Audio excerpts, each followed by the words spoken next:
بسم اللہ الرحمن الرحیم۔ شروع اللہ کے نام سے جو بڑا مہربان نہایت رحم کرنے والا ہے۔ محترم ناظرین، السلام علیکم۔ آج کی ویڈیو میں ہم اس وقت کے حالات بیان کریں گے جب رسول کریم صلی اللہ تعالی علیہ وسلم نے علیہ اعلان فریضہ رسالت کا کام شروع کیا تھا۔ تو کون سے اول دشمن تھے جو آپ کے اس مشن کے مقابلے میں آئے تھے اور ان کا کیا انجام ہوا؟ پچھلی ویڈیو میں ہم نے غار ہیرا میں نازل ہونے والی پہلی وحی کے مکمل حالات بیان کیے تھے، جس کے بعد اللہ تعالیٰ کے حکم کے مطابق رسول کریم صلی اللہ تعالیٰ علیہ وسلم نے 3 سال تک خفیہ طور پر تبلیغ رسالت کا فریضہ انجام دیا۔ 3 سال کے بعد اللہ تعالیٰ نے آپ صلی اللہ تعالیٰ علیہ وسلم کو علیہ اعلان مشرکین مکہ کو توحید اور اسلام کا پیغام پہنچانے کا حکم دیا۔ یہ حکم سورہ فجر کی آیت نمبر 94 اور 95 میں یوں بیان ہوا ہے: آپ کو جس چیز کا حکم ملا ہے اس کا وہ صاف الفاظ میں اعلان کریں اور مشرکین کی پرواہ نہ کریں۔ آپ کے واسطے ان تمسخر کرنے والوں سے نپٹنے کے لیے یقیناً ہم آپ کے لیے کافی ہیں۔ اسی دوران سورہ مبارک ایک اور آیت آئی ہے جس میں یہ طریقہ بتایا گیا ہے کہ کام کہاں سے شروع ہوگا۔ ونر اثر تقل عربین، اے میرے حبیب، پہلے اپنے قریبی رشتہ داروں اور گھر والوں کو ڈراؤ، پہلے ان تک یہ پیغام پہنچاؤ اور اس کے بعد سارے مکہ تک یہ پیغام پہنچانا۔ چنانچہ تاریخ کا اسلام یہ ہے مشہور واقعہ پیش ہوا ہے جس کا نام ہے دعوت ذی العشرہ۔ چنانچہ رسول کریم صلی اللہ تعالیٰ علیہ وسلم نے حضرت علی علیہ السلام کو بلایا اور کہا کہ خاندان کے تمام بزرگوں اور جوانوں کو جا کر دعوت دو اور کل ہمیں دعوت کا انتظام کرنا ہے۔ حضرت علی علیہ السلام نے سوال کیا کہ دعوت کے لیے کیا سامان جمع کیا جائے؟ تو رسول کریم صلی اللہ تعالی علیہ وسلم حکم دیتے ہیں کہ ایک ران بھیڑ یا بکری کی، ایک پیالہ دودھ اور ایک سا یعنی تقریباً 3 کلو گندم کی روٹیاں، یہ سامان کل کی دعوت کے لیے تیار کرو۔ اور یہ دعوت حضرت ابو طالب کے گھر میں ہوئی۔ کچھ روایت کے مطابق یہ دعوت شب ابی طالب میں ہوئی تھی۔ اس دعوت میں خاندان بنو ہاشم کے 40 افراد شریک ہوئے اور کچھ عورتیں بھی تھیں۔ ان سب کو صلی اللہ تعالیٰ علیہ وسلم کا پیغام ملا۔ حضرت علی علیہ السلام نے قصداً سر انجام دیے، ایک ایک گھر میں جاتے، یہ پیغام پہنچاتے کہ اگلا دن آیا، وقت مقرر پر سب لوگ جمع ہوئے، اور جیسے ہی ابو لہب کی نگاہ کھانے کے سامان پر پڑی تو اعلان کیا، اعتراض کیا۔ اس نے یہی سوال کیا کہ کیا تم نے ہمیں دعوت کا نام دے کر یہاں بھوکا مارنے کے لیے بلایا ہے؟ یہ بکرے کی ایک ٹانگ ہم میں سے ہر ایک تنے تنہا کھا جاتا ہے، اور 40 آدمیوں کے لیے ایک ٹانگ، یہ کیسے ممکن ہے؟ رسول کریم صلی اللہ تعالی علیہ وسلم نے کہا کہ ذرا صبر کریں اور انتظار کریں۔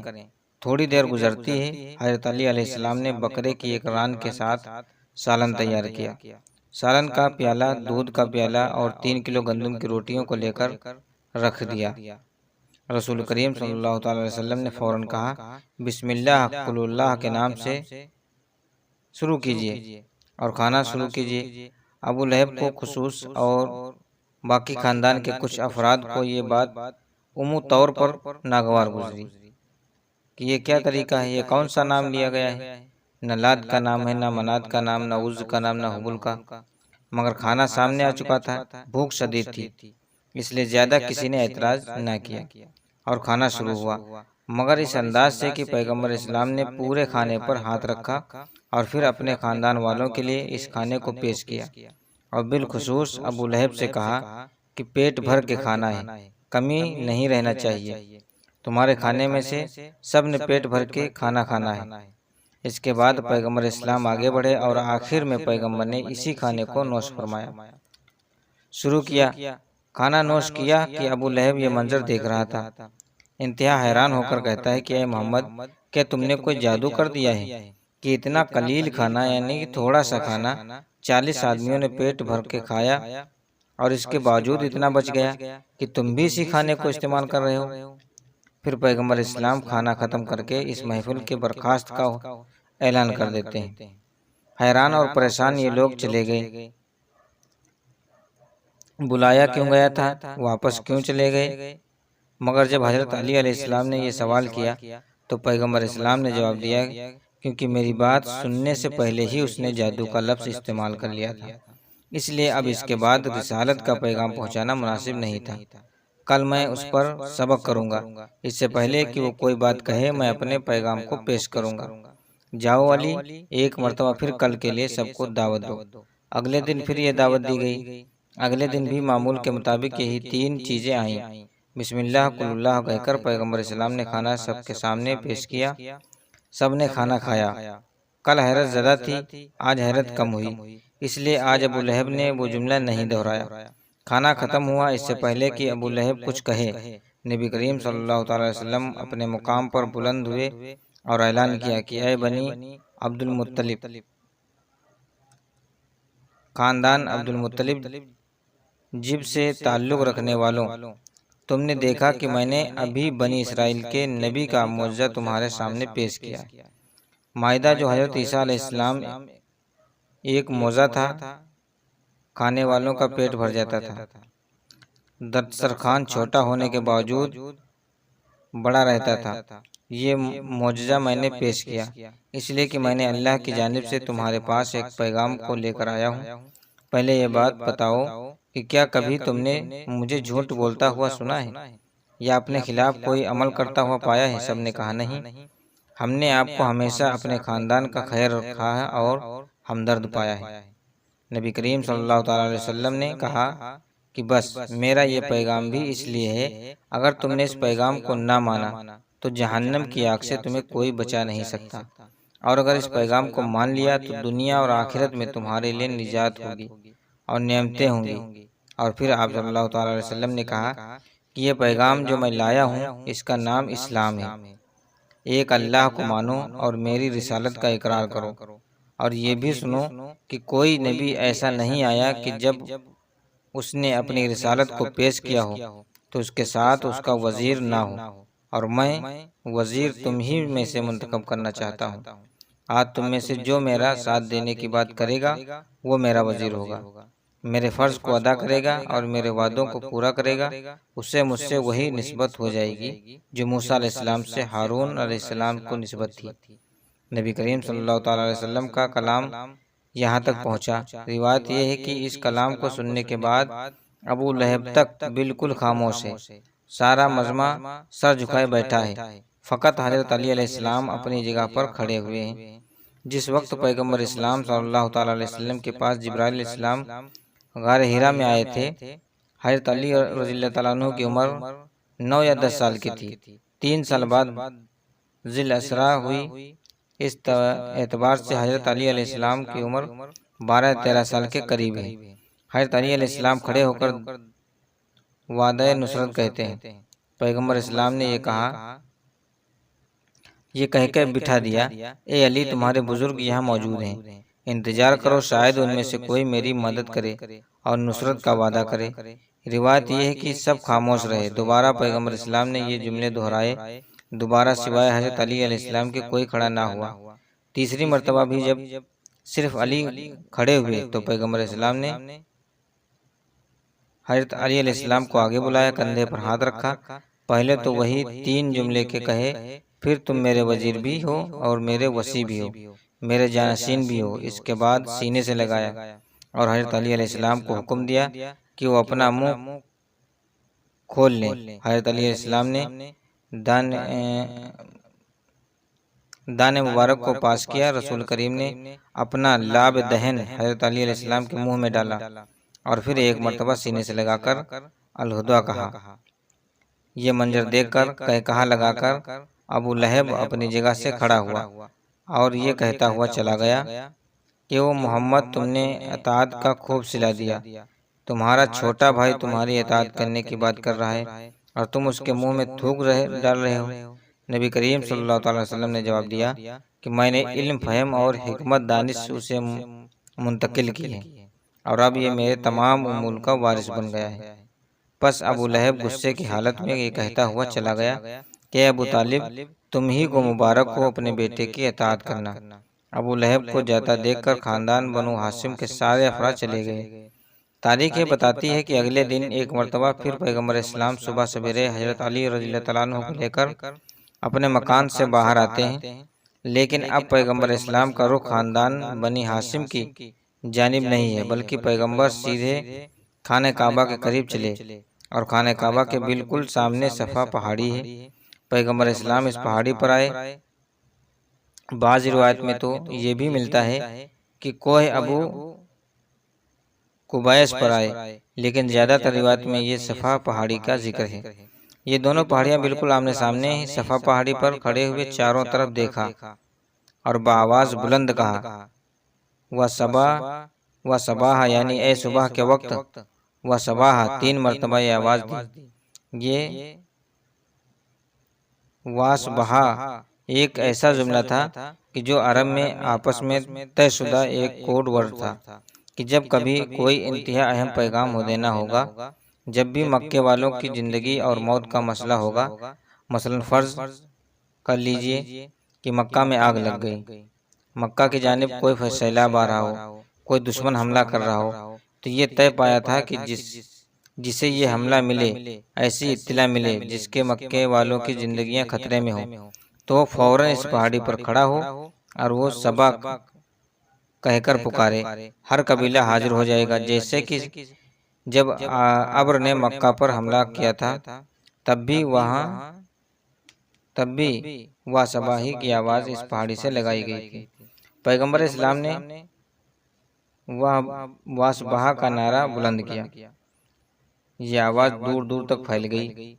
پھر پیغمبر اسلام ایک ایک خاندان اور قبیلے کا نام لیتے تھے، یا بنی ہاشم یا بنی مخزوم یا بنی امیرہ، اور ان دونوں لانوں کو سن کر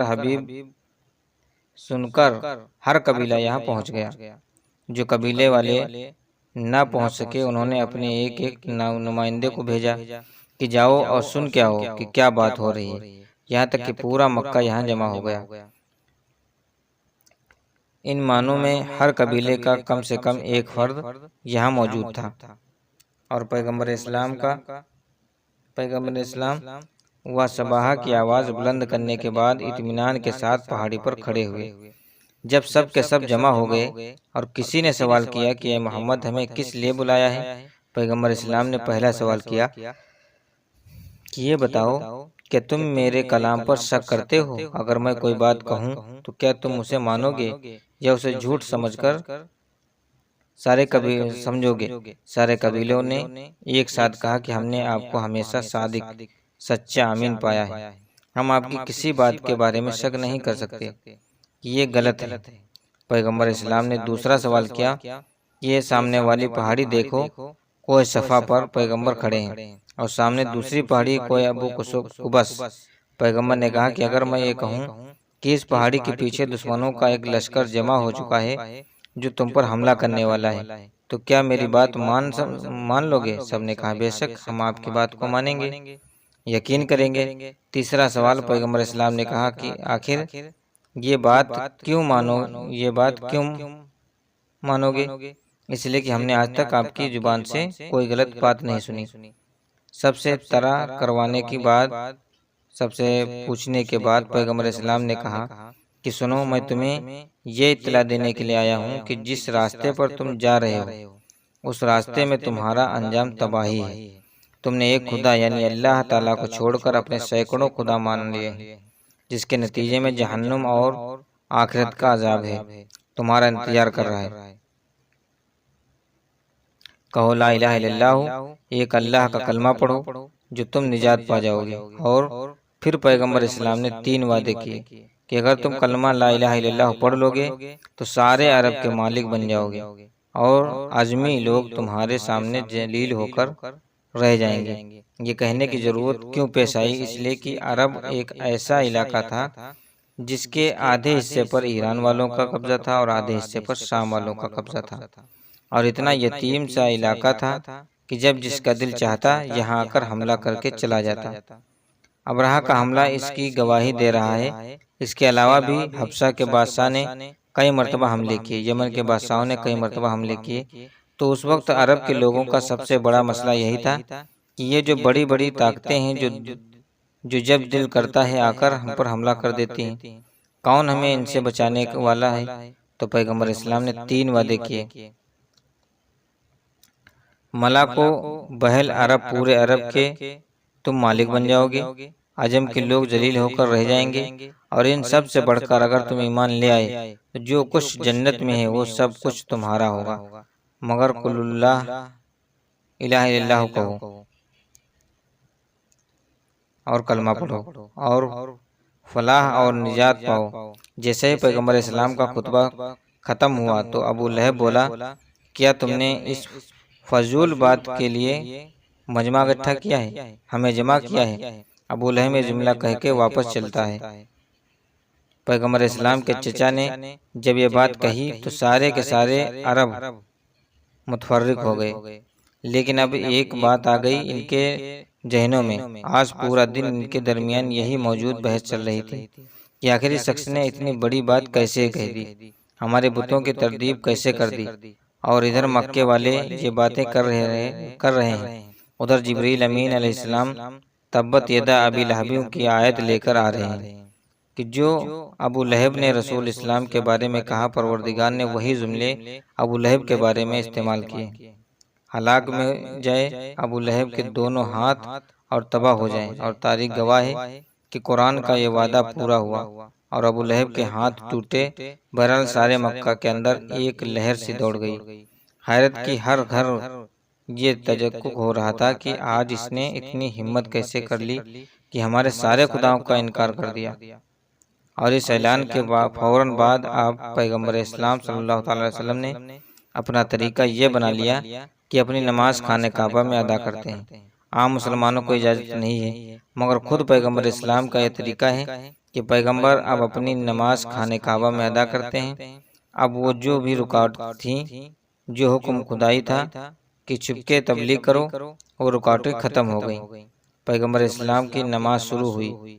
سورہ الق کی 6 سی آخری آیت، یہ آیتیں کوہ صفا کے اس کے بعد نازل ہوئیں۔ جب پیغمبر اسلام نے مسجد حرام میں نماز ادا کرنا شروع کر دی تو سارے عرب غیظ اور غضب کے عالم میں آ گئے، لیکن خصوصی طور پر ابو جہل کا غصہ اپنی انتہا پر پہنچ گیا۔ ابو جہل وہ آدمی تھا کہ جو ہمیشہ یہ فرق رکھتا تھا عام اور عربوں میں سے کہ جو لباس وہ پہنے، اس دن کسی عرب کو اجازت نہیں تھی کہ وہ لباس پہن لے۔ جس سواری پر وہ سوار ہو، کسی کو یہ اجازت نہیں تھی کہ اس کی سواری سے آگے اپنی سواری کو لے کر جائے، اور جب وہ حرم میں داخل ہو جائے تو کسی کو اجازت نہیں تھی کہ اس سے پہلے اپنی عبادت کر لے۔ ابو جہل جو اپنے ذہن میں اپنا ایک تصور بنا کے رکھ بیٹھا تھا، وہ یہ منظر دیکھ رہا تھا۔ انتہا غیظ سے اور غضب میں آ گیا کہ پیغمبر اسلام میرا کوئی خیال نہیں رکھتے، میں کعبے میں داخل ہوتا ہوں تو وہ سجدے میں پڑے ہوتے ہیں۔ آخر ایک دن اس نے پیغمبر اسلام کو راستے میں روک لیا اور کہا کہ اے محمد، آئندہ میں تمہیں نہ دیکھوں اس طریقے سے عبادت کرتے ہوئے۔ آئندہ اگر تم نے اس طریقے سے عبادت کی تو لات و منات کی قسم میں وہیں پر تمہیں سجا دوں گا۔ اور پیغمبر اسلام نے، جن کا طریقہ عام طور پر ایسا نہیں ہے، اتنی ہی سختی سے جواب دیا کہ ابو جہل، اگر تو نے میری نماز میں دخل اندازی کی اور دخل ڈالا اور مجھے نماز سے روکا تو خود دیکھ لینا، اس کے بعد تو زندہ واپس نہیں جا سکے گا۔ ایک چیلنج ابو جہل دے رہا ہے اور ایک چیلنج نبی کریم صلی اللہ تعالی وسلم دے رہے ہیں۔ یہ واقعہ بہت سے لوگوں نے دیکھا تھا کیونکہ بازار کی بات تھی۔ اگلے دن جب ابو جہل خانہ کعبہ کے قریب پہنچا تو اس نے دیکھا کہ آج بھی رسول اسی طریقے سے نماز پڑھ رہے ہیں۔ وہ لوگ بھی اس وقت موجود تھے جن کے سامنے کل ابو جہل چیلنج دے رہا تھا۔ چنانچہ وہ غصے کی حالت میں آگے بڑھا اور قریب سے ایک پتھر اس نے اٹھایا اور یہ کہتا ہوا آگے بڑھا کہ اس پتھر سے میں اس کے سر کو ختم اور زخمی کر دوں گا اور اپنا پاؤں اس کی گردن پر رکھ کر اس کی گردن کو توڑ دوں گا۔ تکبر کی حالت میں آگے بڑھ رہا ہے۔ اور سورہ الق کی 19ویں آیت میں قرآن کہتا ہے ابو جہل کو چیلنج کر رہا ہے۔ ابو جہل کیوں؟ ابو جہل، کیا تجھے نہیں پتا کہ اللہ تیری حالت کو دیکھ رہا ہے؟ خبردار، اگر تو اپنی اس حرکت سے باز نہ آیا تو ہم تجھے بالوں کی مدد سے پکڑ لیں گے۔ اور کھینچیں گے اور ہاتھ سے جہنم میں ڈالیں گے۔ چنانچہ تاریخ بتاتی ہے کہ ابو جہل آگے بڑھ رہا ہے، مگر جیسے ہی پیغمبر اسلام کے قریب پہنچا، لوگوں نے منظر دیکھا کہ اس نے پتھر پھینکنے کے لیے اپنا ہاتھ اٹھایا اور یہ پتھر اس کی گردن سے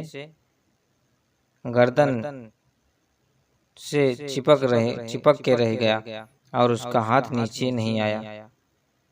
محترم بزرگوں اور دوستو، یہ تھی آج کی ویڈیو جو نبی کریم صلی اللہ تعالی وسلم کا جب اسلام کی دعوت شروع ہوئی تو سب سے پہلا دشمن۔ اگر ویڈیو آپ کو اچھی لگی تو پلیز کمنٹ میں اللہ اکبر ضرور لکھیے گا، اور اگر ابھی تک ہمارے چینل پر نئے ہیں تو چینل کو سبسکرائب کیجیے گا۔